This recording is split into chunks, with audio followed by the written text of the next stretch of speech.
Hello everyone, this is Nirmala Bandakavi. Now I am going to deal with the topic collection of data, Dattamsa Sekarana. Data means facts or information. Data is of two types, primary data and secondary data. దత్తాంశం అనగా సమాచారము. దత్తాంశం రెండు రకాలుగా ఉంటుంది. ఒకటి ప్రాథమిక సమాచారం లేదా ప్రాథమిక దత్తాంశం, రెండు ద్వితీయ సమాచారం లేదా ద్వితీయ దత్తాంశం. Primary data. Data originally collected in the process of investigations are known as primary data. It is created from primary sources or sources of origin. It is collected for the first time by the investigator, so it is called as first-hand information. For example, if you want to join in a degree college after intermediate, definitely you will inquire which college is good and which is not. You want to get information by asking your friends, relatives who are studying in different colleges, and you will get information directly. So this is primary data.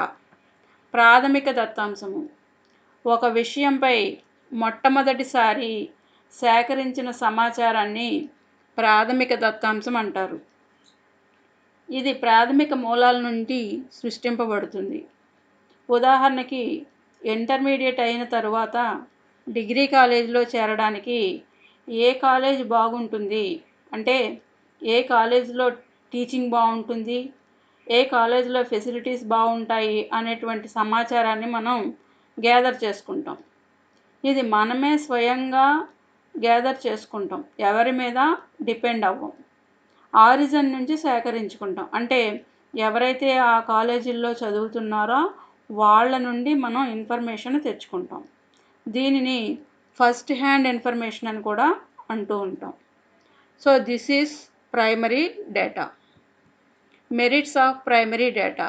ప్రాథమిక దత్తాంశం యొక్క సుగుణాలు. It is original in nature.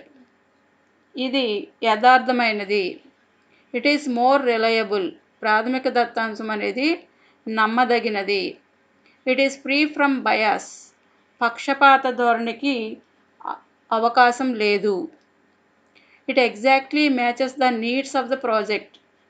ప్రాథమిక దత్తాంశం అనేది అవసరానికి తగిన సమాచారాన్ని సేకరించడానికి వీలు కల్పిస్తుంది. Next, demerits of primary data. ప్రాథమిక దత్తాంశం యొక్క లోపాలు. It is expensive. ఇది ఖర్చుతో కూడుకున్నది. అలాగే ఇట్ ఈస్ టైమ్ కన్స్యూమింగ్. దీనికి సమయం కూడా ఎక్కువ పడుతుంది. It is difficult to collect. దీన్ని సేకరించడం కష్టమైన పని. అలాగే it is difficult to approach the exact source. మనకి కావలసిన సమాచార మార్గం లేదా పాయింట్ అనేది దొరకడం ఇక్కడ కష్టమైన పని.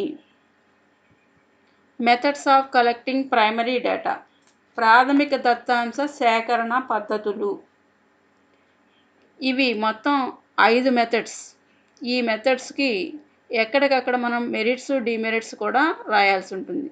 ప్రతి మెథడ్కి కూడా సుగుణాలు లోపాలు ఉంటాయి. మొట్టమొదటిది direct personal investigation. Under this method the investigator personally comes in contact with the persons. He asks them questions relating to the inquiry and collects the information which is required. అంటే ఈ పద్ధతిని మౌఖిక చర్చా పద్ధతి అంటాం. ఈ పద్ధతిలో గణాంక శోధకుడు స్వయంగా జవాబిచ్చే వ్యక్తులతో వ్యక్తిగత సంప్రదింపులు జరపడం ద్వారా దత్తాంశాన్ని సేకరిస్తాడు. అయితే ఇతనికి దత్తాంశం సేకరించేటప్పుడు మంచి టాలెంట్, నేర్పు అనేది ఉండాలి. అంటే వ్యక్తులతో మాట్లాడేటప్పుడు నేర్పుగా వాళ్ళ నుండి సమాచారాన్ని సేకరించగలగాలి. ఈ పద్ధతికి ఉన్నటువంటి మెరిట్స్ సుగుణాలు చూసినట్లయితే మోర్ యాక్యురేట్. ఇది యథార్థంగా ఉంటుంది. It is supplementary information can be available.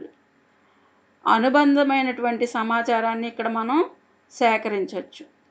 Response will be more. శోధకునికి సహకారం లభిస్తుంది. యూనిఫామ్ డేటా, ఇక్కడ ఒకే రకమైనటువంటి సమాచారాన్ని సేకరించవచ్చు.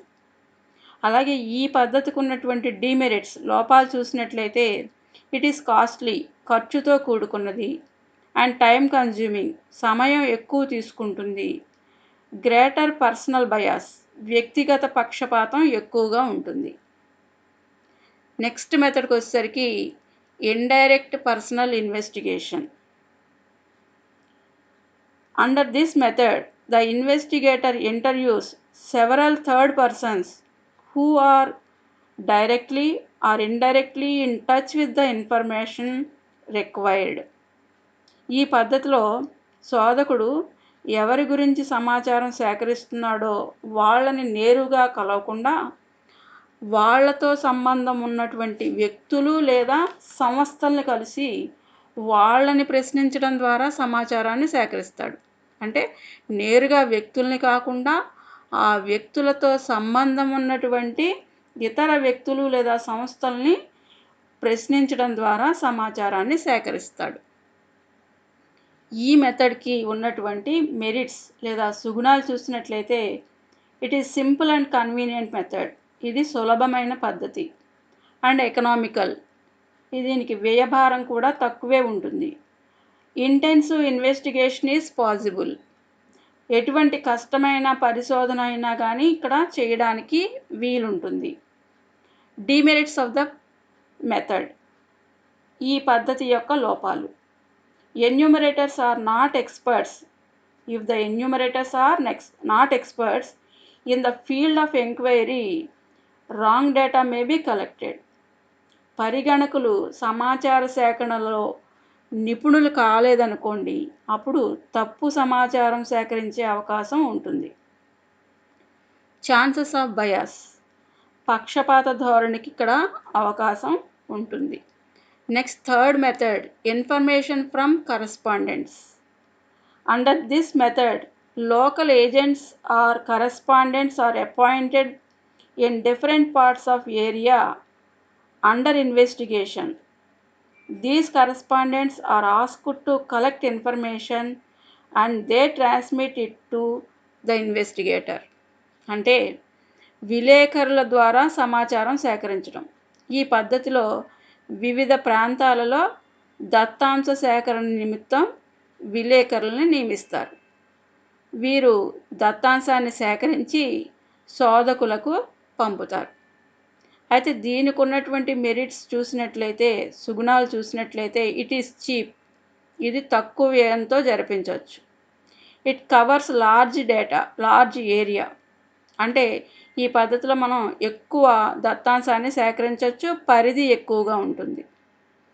డిమెరిట్స్ ఆఫ్ ద మెథడ్, ఈ పద్ధతి యొక్క లోపాలు చూసినట్లయితే it is not reliable due to bias, అంటే విలేకరులకు ఉన్నటువంటి పక్షపాత ధోరణి వలన దత్తాంశం లోపభూయిష్టంగా ఉండే అవకాశం ఉంది.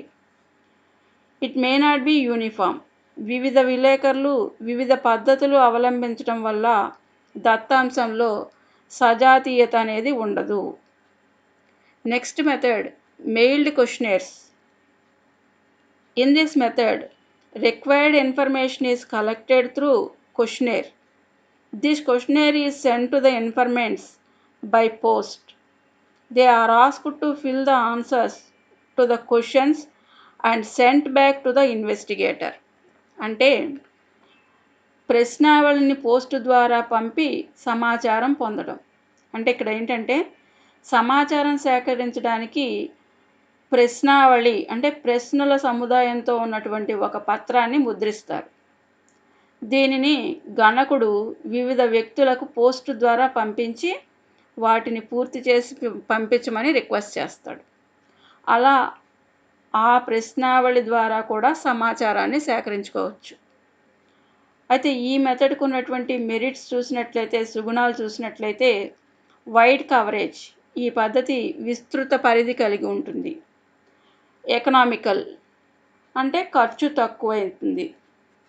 డిమెరిట్స్, లోపాలు చూసినట్లయితే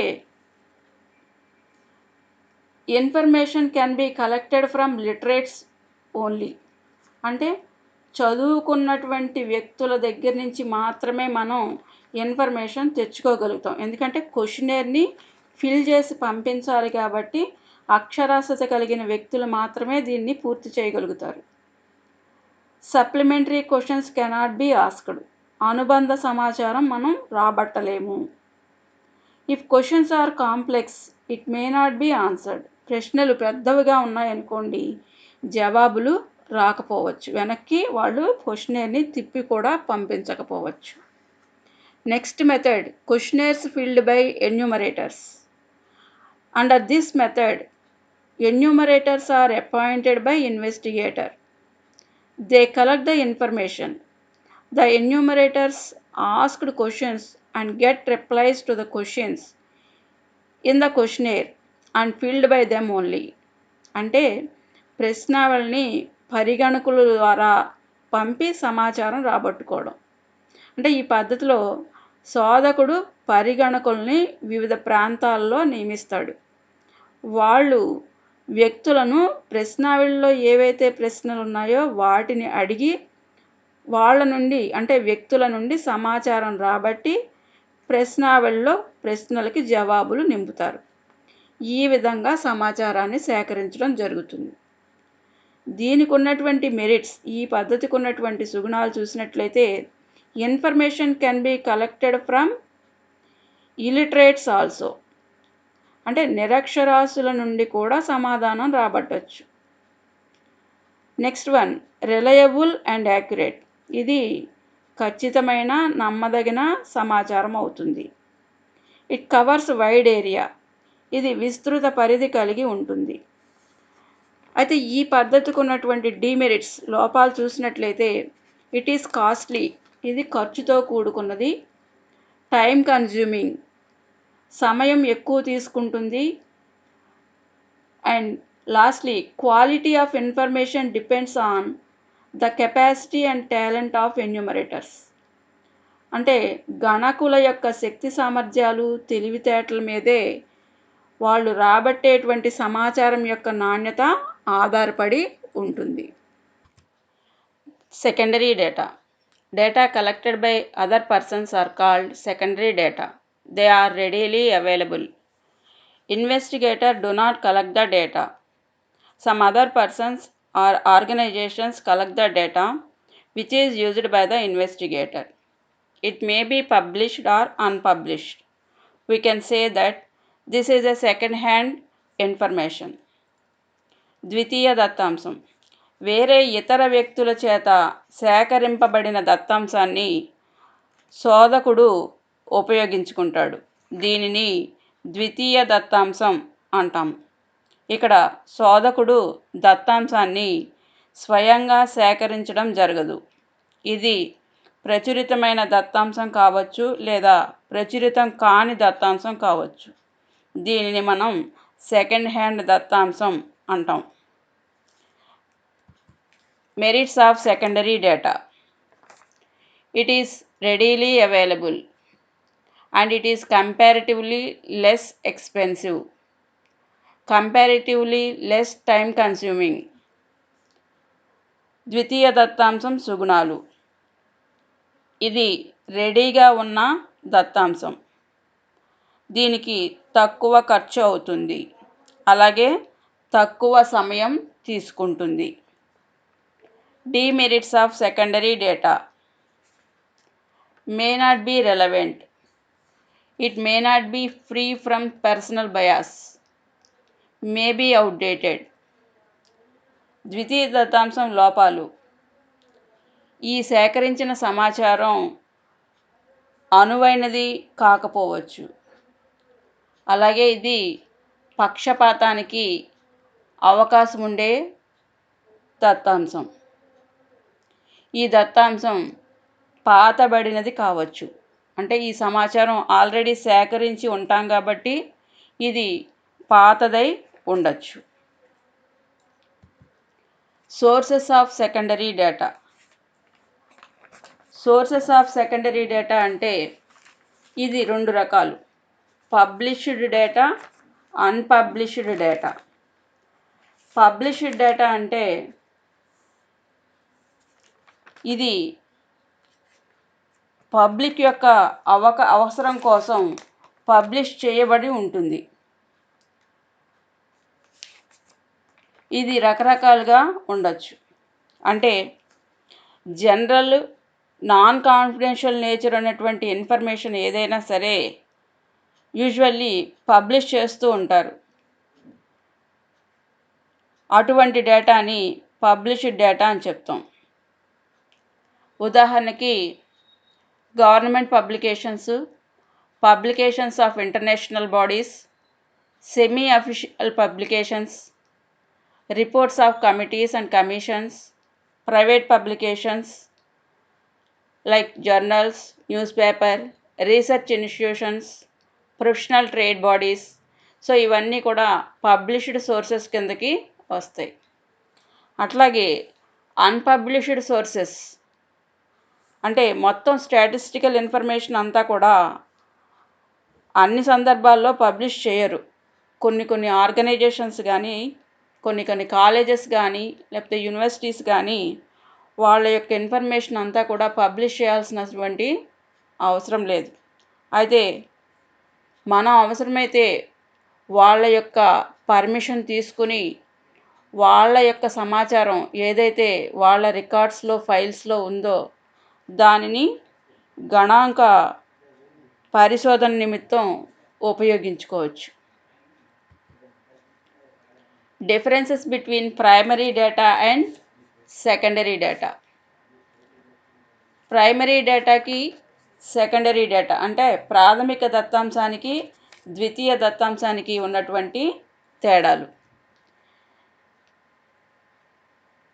in primary data the data are original, but secondary data is not original. In primary data, time and money are used considerably, whereas in secondary data, time and money are not very significant. In primary data, no editing is required. In secondary data, editing is required. In primary data, no precaution is required, whereas in secondary data, precaution is very necessary. ప్రాథమిక దత్తాంశం యథార్థమైనది, కానీ ద్వితీయ దత్తాంశం యథార్థమైనది కాదు. ప్రాథమిక దత్తాంశంలో ధనం, కాలం ఎక్కువగా ఉపయోగించాల్సి వస్తుంది. ద్వితీయ దత్తాంశంలో అంత అవసరం పడకపోవచ్చు. ప్రాథమిక దత్తాంశాన్ని అవసరానికి వీలుగా అంటే ఎడిటింగ్ చెయ్యని అవసరం లేదు. అంటే దత్తాంశాన్ని యాజ్ ఇట్ ఈస్గా వాడుకోవచ్చు. అదే ద్వితీయ దత్తాంశానికి వచ్చేసరికి మనకి వీలుగా అవసరమైనటువంటి దత్తాంశాన్ని వాడుకుని అక్కర్లేని దాన్ని ఎడిట్ చేసి తీసేయచ్చు. ప్రాథమిక దత్తాంశం అనేదానికి ప్రికాషన్స్ ఏమి అంటే ముందు జాగ్రత్తలు ఏమి తీసుకోనక్కర్లేదు. No precaution is required. అదే సెకండరీ డేటా ద్వితీయ దత్తాంశం అనేసరికి వేరే వాళ్ళు తయారు చేసిన దాన్ని మనం ఉపయోగించుకుంటున్నాం కాబట్టి మన అవసరానికి ఏ విధంగా దాన్ని ఉపయోగించుకోవాలో చూసుకుని తగిన జాగ్రత్తలు తీసుకుని ఆ దత్తాంశాన్ని వినియోగించుకోవాల్సి ఉంటుంది. నెక్స్ట్ టాపిక్ క్వశ్చనేర్ అంటే ప్రశ్నావళి. అంటే ఇది ఆల్రెడీ మనం మెథడ్స్ ఆఫ్ కలెక్టింగ్ డేటాలో చెప్పుకున్నాం. అయితే క్వశ్చనేర్ అనేదాన్ని ఒక్కదాన్ని మనకి విడిగా క్వశ్చన్ కింద అడిగే అవకాశం ఉంది. సో క్వశ్చనేర్ అంటే ఏంటి, దానికి ఉండాల్సినటువంటి ప్రిన్సిపల్స్ ఏంటి? Questionnaire is a set of questions related to the enquiry. It is systematically drafted. It is systematically drafted and printed. ప్రశ్నావళి అనేది ఒక ప్రశ్నల సముదాయంతో రూపొందించి ముద్రించినటువంటి పత్రాన్ని మనం ఇక్కడ ప్రశ్నావళి అంటాం. దీన్ని ప్రత్యేక నమూనాలో ముద్రిస్తారు. Principles of good questionnaire. Questions must be simple and short. Number of questions should be kept to minimum. Questions should be in logical order. Expected answers may be like yes or no. Questions of personal nature should not be asked. ప్రశ్నావళికి ఉండాల్సినటువంటి లక్షణాలు ఏంటి అంటే ప్రశ్నలు చిన్నవిగా స్పష్టంగా ఉండాలి. అలాగే ప్రశ్నలు సాధ్యమైనంత వరకు తక్కువగా ఉండాలి. వీటిని క్రమ పద్ధతిలో హేతుబద్ధంగా అడగాలి. సమాధానాలు సాధ్యమైనంత వరకు అవును లేదా కాదు అని చెప్పేటట్లుగా ఉండాలి. వ్యక్తిగత సమాచారం అడగరాదు. సమ్మరీ. Data means information. దత్తాంశము అంటే సమాచారం. Data is of 2 types, primary data, secondary data. దత్తాంశం 2 రకాలు, ప్రాథమిక దత్తాంశం, ద్వితీయ దత్తాంశం. Primary data is collected for the first time by the investigator. ప్రాథమిక దత్తాంశాన్ని ఇన్వెస్టిగేటర్ మొట్టమొదటిసారిగా దీన్ని సేకరించడం జరుగుతుంది. Secondary data is already in existence and readymade. ద్వితీయ దత్తాంశం అనేది ఆల్రెడీ సేకరించబడి ఉన్నటువంటి సమాచారం. ఇది రెడీమేడ్గా దొరికేటువంటి సమాచారం అని కూడా చెప్పచ్చు. Now this is the end of the session. Thank you.